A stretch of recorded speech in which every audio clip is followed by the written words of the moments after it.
प्रणाम जी, सब सुंदर सा। बोले श्री प्राणनाथ प्यारे हाँ, की जय। श्री जय सतगुरु महाराज की जय। श्री जय ब्रह्म की जय जय सर्व सुंदर साथ के जय। बंदो सतगुरु चरण को करो सुप्रीम प्रणाम।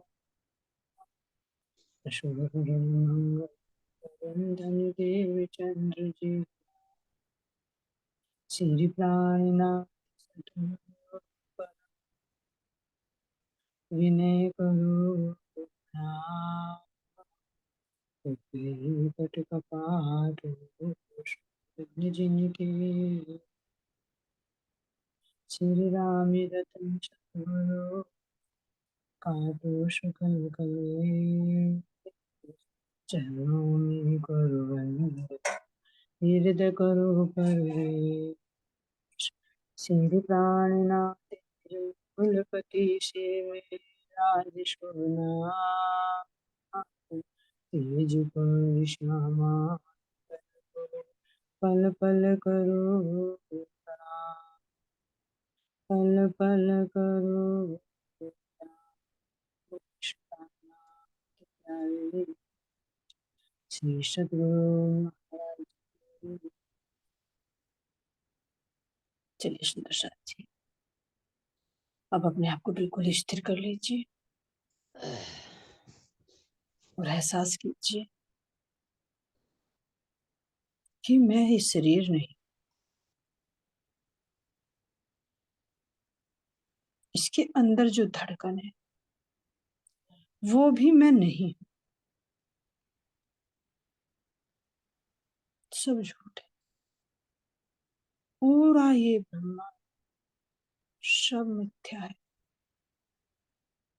सब सपन है जिसमें मैं भूली हूँ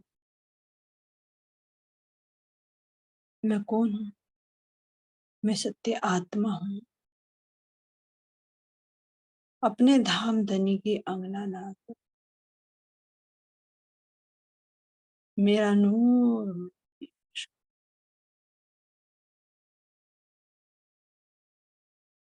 मेरे धाम धनी सतगुरु के रूप में पधार कर मुझे मेरे स्वरूप की पहचान कराई। इस मिथ्य संसार की पहचान कराई। छेर और नीर का निवेदन। अब मैं आत्मा अपने सतगुरु महाराज जी के चरणों में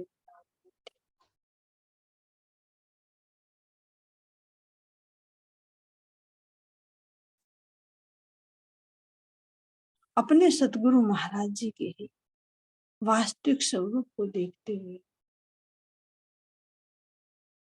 अब मैं अपने धाम की तरफ चलती।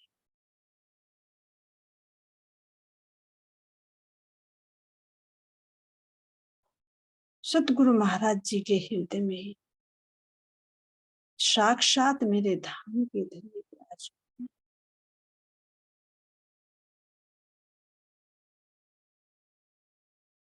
उस दिव्य स्वरूप, उस नूरमय स्वरूप जिस धन के माध्यम से उन्होंने लीला, उनको मेरा कोटि कोटि प्रेम प्रणाम।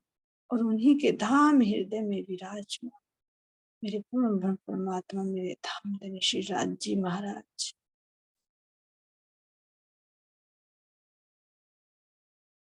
जो इस हद भूमि से परे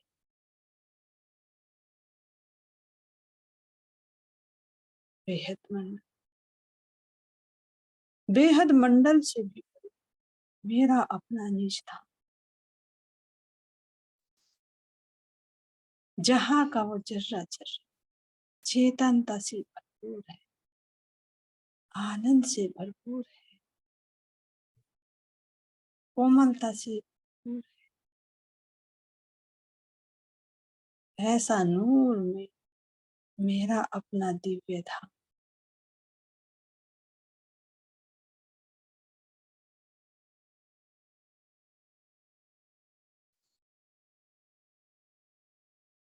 मैं अपने धाम धनी के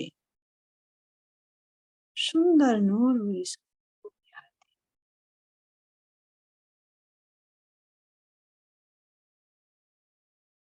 मेरे प्राण प्रियतम,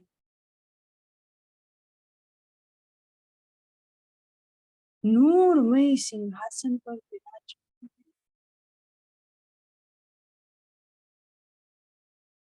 वाम अंग में मेरी श्यामा,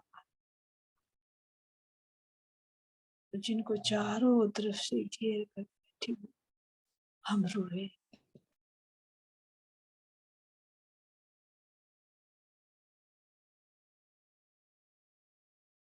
मैं आत्मा, जो मेरा मूल, मेरी परात्म है, एक टक धाम धनी को निहार,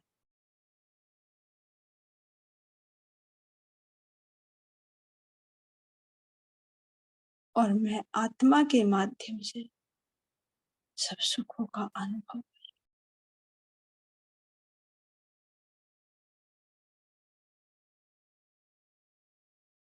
मेरे धाम के धनी अपनी नूरमय दृष्टि देकर, अपनी प्रेम भरी दृष्टि देकर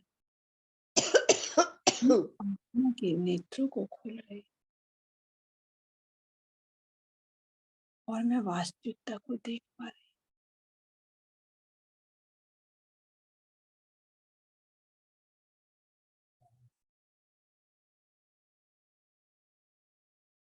अब बोझ का भी, मेरे धाम धनी प्राण प्रियतम का जो नूरमय स्वरूप है, उसके सुंदर शोभा को देखती हूँ कि आखिर ये कहाँ से प्रकट हो रहा है। चेतना है। राज्य महाराज जी क्या है? चेतन है। वो चेतन अपने में पूर्ण है, इसलिए पूर्ण ब्रह्म है, पूर्णात पूर्ण है।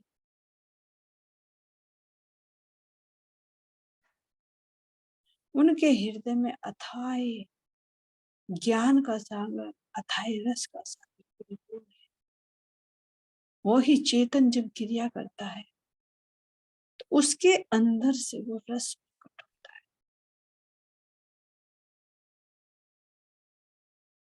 ज्ञान प्रकट होता है। उस रस के अंदर से खुशबू, कोमल से अति कोमल। तो हृदय का यही गुण जब बाहर प्रकट होते हैं तो सुंदर सुंदर नूरमय अंगों के रूप में दृष्टिगोचर होते हैं।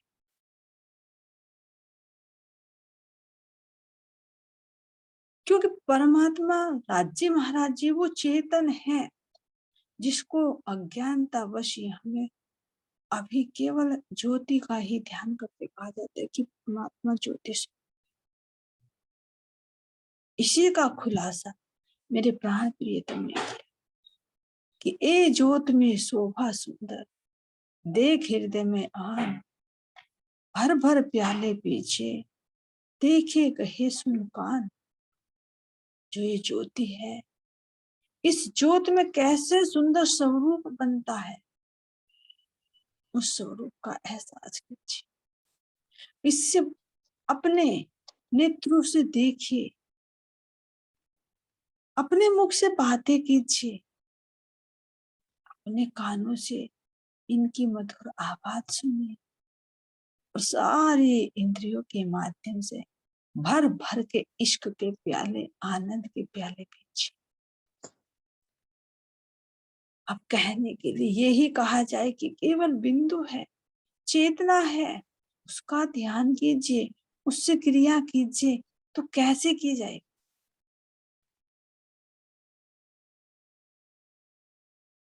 कोई स्वरूप होना जरूरी है, तभी तो तुम उससे बातें करो, तब हो तो उसके सुंदर रूप को निहारोगे।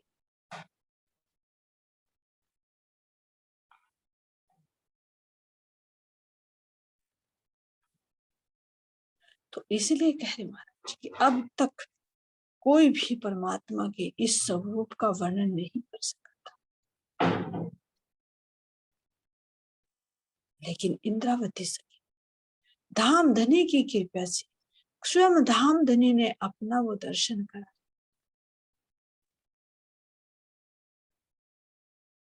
कि देखो मेरा कैसा सुंदर स्वरूप है।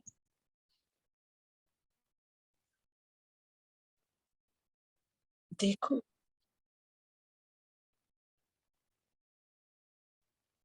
कहने के लिए ज्योति है, लेकिन ज्योति में कितना नूरमय दिव्य स्वरूप है, उसको एहसास कीजिए।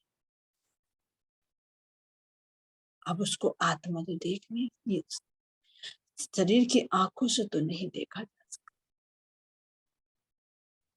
आत्मा ही उनका दर्शन कर सकती है, उनको देख सकती है, उनको छू सकती है, उनसे बातें कर सकती है।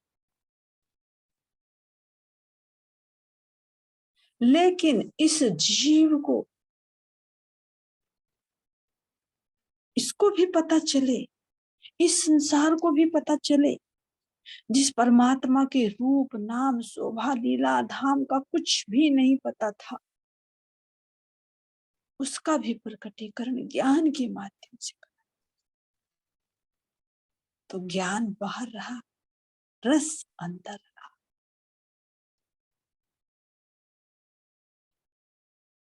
तो उन्हीं के स्वरूप की पहचान तो वाणी के अंदर दी कि देखो मेरे धाम धनी का कितना नूरमय सुंदर स्वरूप है, 7 बार श्रृंगार का वर्णन।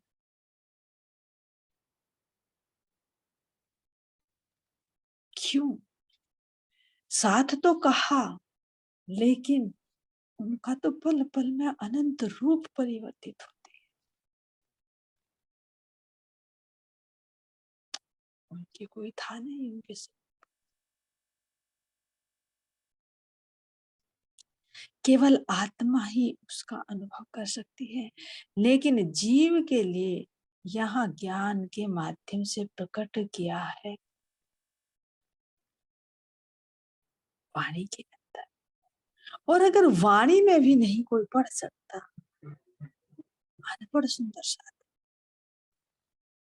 नहीं पढ़ सकता, ना बाहर से एक कल्पना कर सकता कि तुम स्वरूप का श्रृंगार का वर्णन करो, तो वो अपने मन में एक फिगर बना, तो उसके लिए सुंदर साक्षी सारे स्वरूप को, सारे श्रृंगार को एक चित्रित कर दिया। वो ही जो वाणी के अंदर शोभा श्रृंगार का वर्णन है, वो ही उसी का ही संकेत देने के लिए एक चित्र के रूप में प्रकट कर दिया, जिससे सरलता से सुंदर साथ, सीधा सा सीधा, अनपढ़ से अनपढ़, भोले से भोला उस शोभा श्रृंगार का अनुभव कर सकता।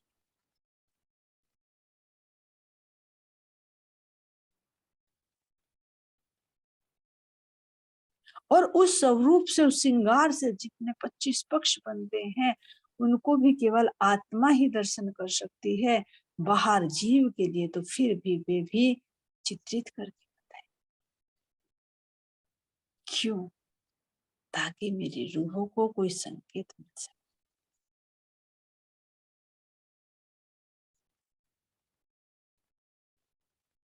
एक संकेत है,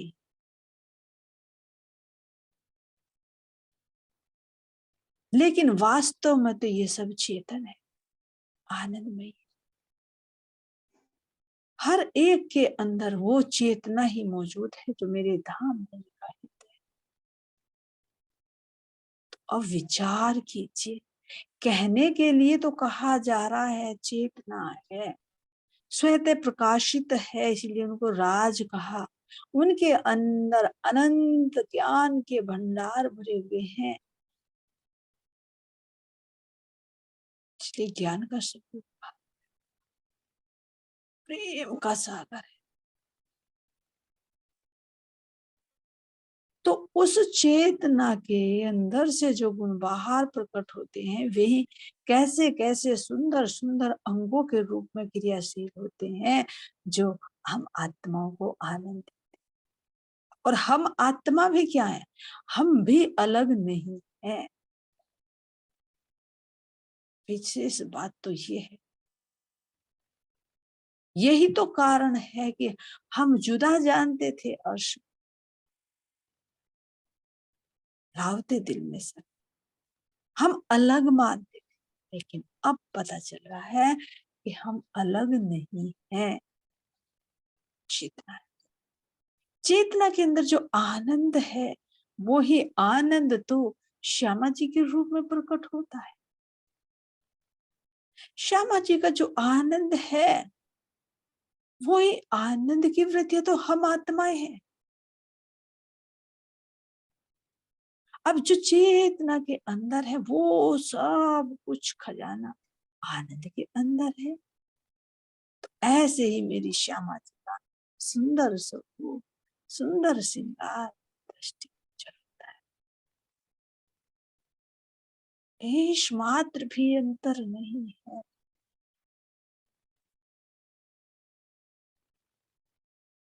जो श्यामा जी के अंदर है, वो ही हम रूहों के अंदर, उन अंग सब में वो ही प्रकाश, वही इश्क, वही एक दिल, सब कुछ परिपूर्ण। लेकिन अब ये आता है कि फिर राज्य को क्या न्याय करना था, ये दिखाना था कि चेतना के बल से ही चेतना की वृत्ति चलती। लेकिन अगर वृत्ति चेतना का बल पाकर खुद कहने लगे कि मैं ही पूर्णात पूर्ण हूं अपने में, और वो भी क्यों आता था, एक दिली के कारण। हम सब रूहे किसमें थे, एक दिली में डूबे।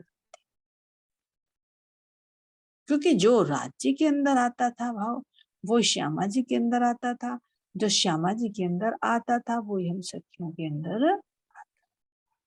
राज्य के अंदर क्या था, मेरा इश्क बड़ा है, वही भाव किस में आ गया, श्यामा जी, मेरा इश्क बड़ा है।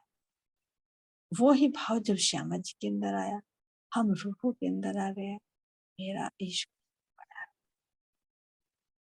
तो ये नेचुरली होना था,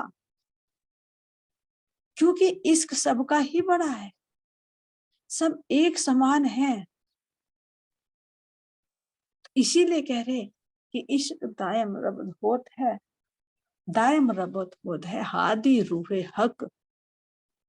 हर कोई कहता बड़ा है मेरा इश्क, इसी कारण कहते थे सब कि मेरा इश्क बड़ा है, मेरा इश्क बड़ा है, क्योंकि वो चेतना के अंदर से ट्रांसफर होकर आ रहा।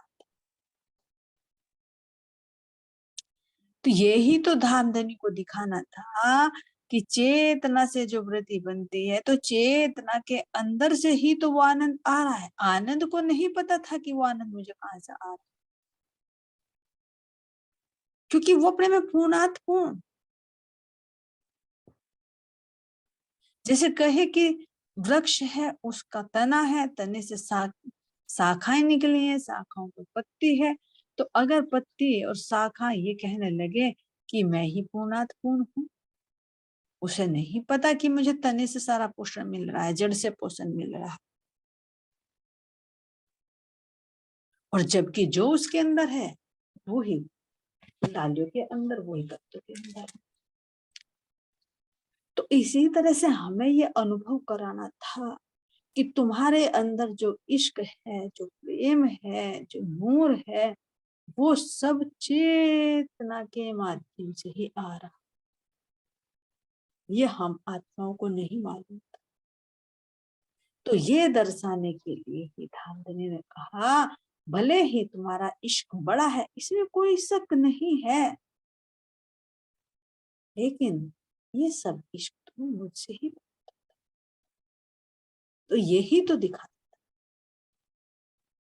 कि डाली वृक्ष से अपने आप को पूर्णात पूर्ण मान रही है, जुदा मान।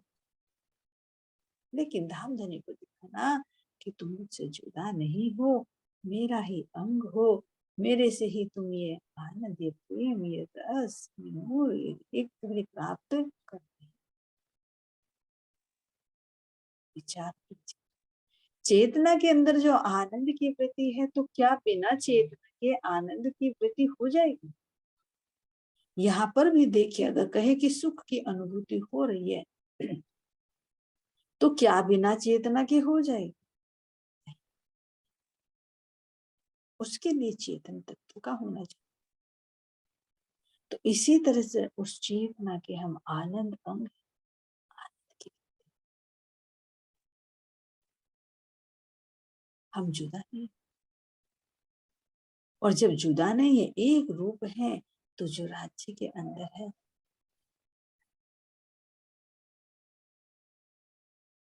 इसीलिए कहा कि जेते अंग धाम धनी के हृदय में चुभ जाते हैं, वो ही अंग रूह के जागृत हो जाते हैं।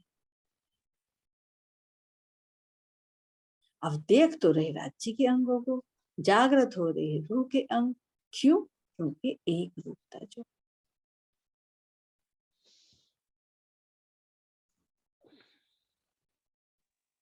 इसे जैसे राज्य महाराज जी के नूरमयी अंग, वो चेतना का प्रकाश अंदर से बाहर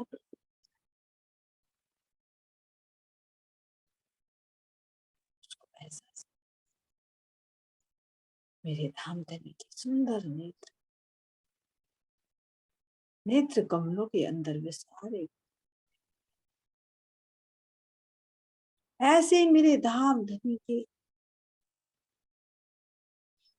नासिका है। अब इस नासिका को क्यों कहा गया?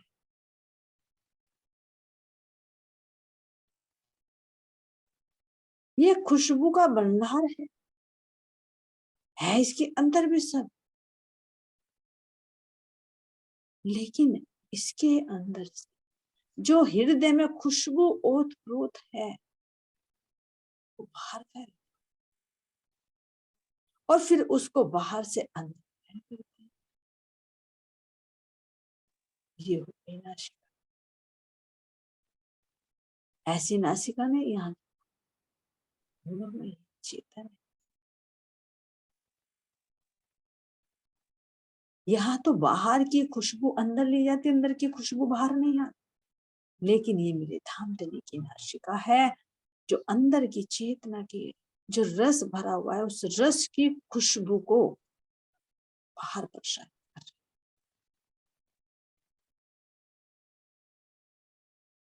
तो जैसे मेरे धाम धनी की रचना से सात गुणों का रस, इसी तरह से मेरे धाम धनी की नासिका का जो प्रकाश फैलता है, वो किस में? मोर बाग और फूल बाग के रूप में रिश्ते।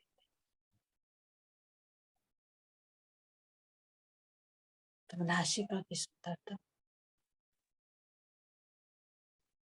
सबसे पहले हृदय में वो नूरी तत्व, वो नूरी तत्व जब बाहर प्रकट हुआ, तो यही नूर में नासिका बन। अब ये क्या करते? अंदर चेतना के अंदर जो खुशबू, जो ज्ञान है, उसको बाहर प्रकट करती है, और एक से वो अंदर ले, तो समरूपता हो, यानी दोनों की पहचान। अब ये कहे कि राज्य महाराज्य का जो स्वरूप बाहर प्रकट हो रहा है, वो कैसे प्रकट हो रहा है? अंदर के गुणों के आधार पर। तो अंदर तो ज्ञान भी तो है, तो इसीलिए एक नथुना ज्ञान का और एक आनंद का प्रकट। अंदर का आनंद बाहर प्रकट होता है, और बाहर आनंद का जो ज्ञान होता है, वो अंदर समाहित होता है। तो इसलिए नासिका दोनों तरफ का कार्य, देती भी है और चेतना भी देती।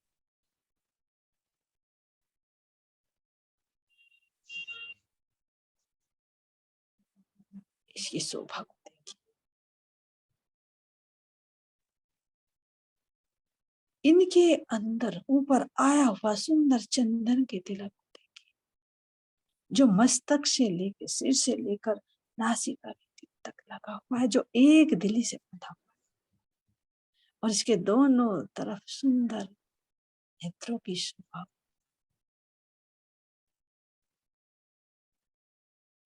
मानो इस नासिका के ऊपर सुंदर फूलों का जगमगाता नूरमयी हार पहना।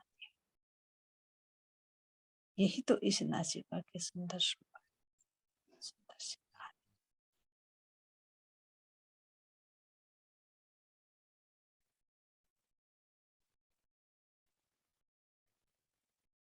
इस नासिका के दोनों किनारों को देखिए महाराज जी, सुंदर गहरे की कांगरी की भांति दृष्टि गोचर।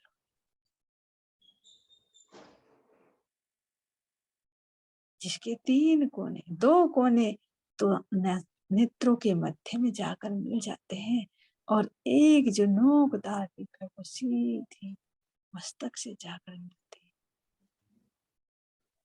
इसके नीचे चंदन का बेसर, उस बेसर में लाल जो अपने उस आनंद की मस्ती में झूम रहा।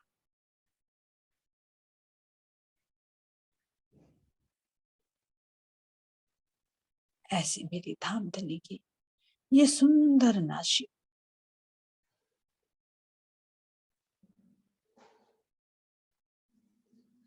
अब ये नासिका का महत्व देखिए। नासिका मुखमंडल के मध्य में सुशोभित हो रही है, मानो पूरे मुखमंडल की सिरदार सिरमौर बनी। इसी से ही तो सारे मुखमंडल की शोभा है, इसी से ही तो सारी शोभा बनती चली। सर्वप्रथम नासिका की ही संरचना देखी जाती है कि देखिए तो सही नाक नक्श कैसा है। यही नासिका सुंदरता को बढ़ा देती है और यही नासिका सुंदरता को घटा। तो मेरे धामधनी का तो मुखमंडल स्वहते ही सुंदर है, लेकिन ये नासिका तो अत्यंत ही सुंदर है।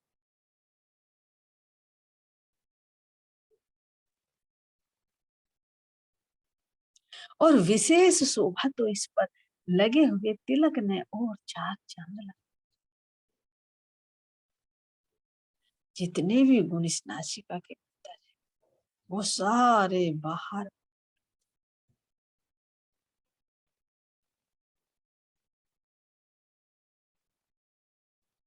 तो जो अंदर की एक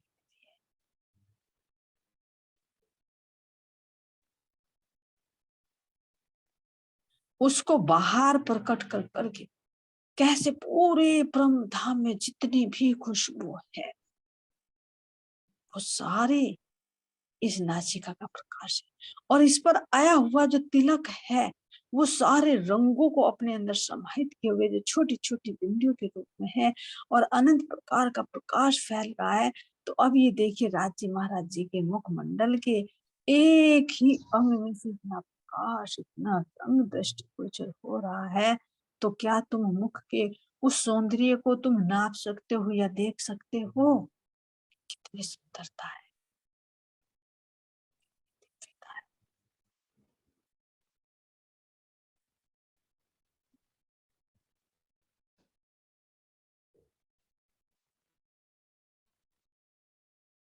इसकी सुंदर रचना को देखते हुए देखिए, इसका वर्णन शब्दों से परे। अगर इसी को हटा दिया जाए तो कैसा लगेगा? इसलिए नासिका क्या है? सबकी सिरमौर, सबकी सिरदार बनी हुई, और हर एक चीज में मौजूद है। ये नहीं कि एक में। खुशबू किस चीज में नहीं है, हर एक चीज जर्रे जर्रे में वो खुशबू समाहित है, तो ये नासिका का ही तो प्रकाश है। तो जैसे नासिका मेरे धाम धनी के, वैसी ही नासिका, वैसी ही खुशबू मेरी श्यामा महारानी, जो मेरी श्यामा महारानी का नूर है, चंद्रमा की भांति चमकता हुआ शीतल से भरपूर मुखमंडल, और उस मुखमंडल में जितने भी प्रकाश आए,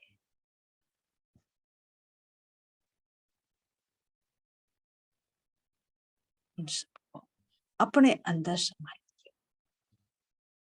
ऐसी ही श्यामा जी की नासिका, ऐसी हम रूहों की नासिका, और जितने भी चीजें हैं, पशु पक्षी जितने भी हैं, जीव है, जल के जीव, थल के जीव, जितना भी विस्तार है, ये क्या है? ये सब मेरे धाम धनी के हृदय का ही प्रकाश है। कोई बाहर की, यहाँ के संसार की भांति नहीं कि जल के जीव अलग, थल के जीव अलग, आकाश के उड़ने वाले जीव अलग। ये सब मेरे धाम धनी के ही हृदय में से ही वो निकलता हुआ रस है, उस रस का ही प्रकाश है। चाहे यहाँ के भाषण में भले ही जंतुओं के नाम लिए गए, पशु पक्षियों के नाम लिए, पेड़ पौधों के नाम लिए गए, तो ये परम धाम के अंदर मेरे राज्य महाराज जी के हृदय का ही प्रकाश है। वो ही चेतना इनके अंदर क्रिया कर रही है, जिसको अलग अलग नाम से कहकर बताया। तो ऐसे मेरे धाम के सुंदर नाशिका, गौर वन चाहिए, लालिमा से ओतप्रोत अपनी प्रसन्नता का इजहार जो बेसर के रूप में प्रकट कर रही, अपने अंदर निहित सारे गुणों को तिलक के रूप में प्रकट कर रही है, तो यही तो इस नासिका का सुंदर आभूषण। तो जितने गुण मेरे धाम धनी के नेत्रों में थे, इतने ही गुण इस नासिका के। ये नासिका सूक्ष्म से सूक्ष्म, क्योंकि किसी को भी इसकी खुशबू हर किसी को नहीं आती, एहसास आप नहीं कर सकते। इसलिए सूक्ष्म से सूक्ष्म, और कितना बड़ा विस्तार पूरे ब्रह्मांड में फैली हुई है सारी खुशबू, कितना बड़ा विस्तार सारे मुखमंडल की शोभा को बनाए हुए। तो सूक्ष्म से सूक्ष्म और विशाल से विशाल है, अपने अंदर कितने रस को समाहित किया। जिसे नेत्रों से वो प्रेम रूपी रस प्रवाहित होता है, ऐसे ही मेरे धाम धनी की इस नासिका का रस जो चंदन के तिलक पर आए हुए फूलों की भांति है, वो सब रस है।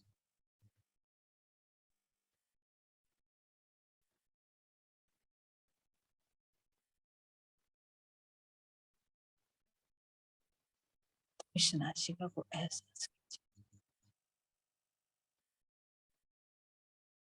पल पल में ये कैसे अपने रंग, अपना रूप परिवर्तित करती है। कोई धामधनी की नासिका भी एक जैसी नहीं है कि स्थिर है जो बना, नहीं। संसार में भी देखिए, सबकी नासिका की अलग अलग आकृति होती है, एक सा नहीं होता, और इसी से ही चेहरा बदल जाता। तो मेरे धाम धनी का पल पल नया रूप परिवर्तित होता है, हर रूप का रस वे हम आत्माओं को देते। तो ये मेन सिद्धांत जो नासिका है,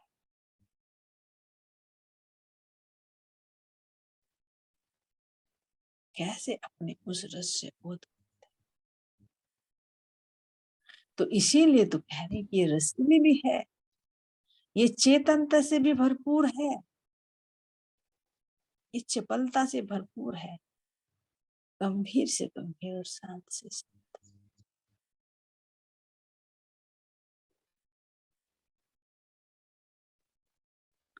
तो ऐसे मेरे धाम धनी की ये सुंदर नासिका, सुंदर नेत्र कमल, ऐसे ही मेरे धाम धनी के सुंदर कपोलों की जो आभा आई है, उसके अंदर भी चेतना से प्रकट होने वाले वे सारे गुण, वे सारे रस मौजूद हैं। और कहाँ से प्रकट हो रहे हैं? उसी चेतना के, जिस चेतना में हम डूबे रहते थे और इन अंगों का रस तो लेते थे, लेकिन इनके स्वाद का नहीं पता। अब मेरे धाम